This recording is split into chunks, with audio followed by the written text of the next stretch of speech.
All right, now let's take a closer look at the templates for our components. So far you have seen two forms of using templates in a component.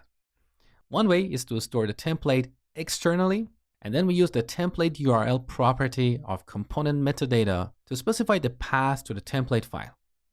Another approach is to use the template property. So we can add the template inline here. Now you cannot mix these two approaches.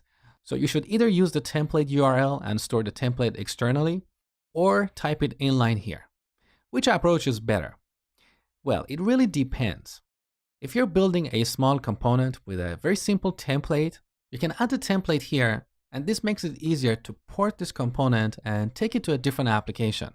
But if your template is more than 5 lines of code, or perhaps more than 10 lines, you can imagine that this code is going to get too busy, too noisy. In that case, it's better to store the template externally. Now, when you create a component with Angular CLI, as you have seen before, it always puts the template in a separate file. So for each component, we have a folder, and inside that folder, we have the CSS file, the HTML file, the unit test file, and the actual component file. You can argue that even with this approach, you can copy the entire favorite folder into a different project. And that's a perfectly valid argument. So which approach you choose is more of a personal preference. My recommendation is to use templates externally if there are more than 5 lines of code. Now let me show you one more thing about templates before we finish this lecture. So I'm going to delete this line here. Next, I'm going to go to app-component.html.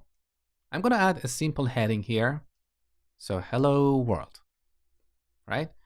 Now back in the browser, in Chrome Developer Tools, under the Network tab, look, these are the requests to the server. So if you look in this list, there are no requests to any of our template files.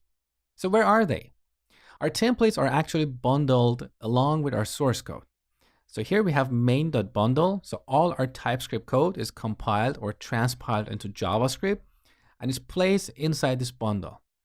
Now let's click this, go to the response tab. So this is the content of our main bundle. If you search for hello world, look, all our external templates are actually bundled along with our JavaScript code. So there are no separate requests to the server to download these templates.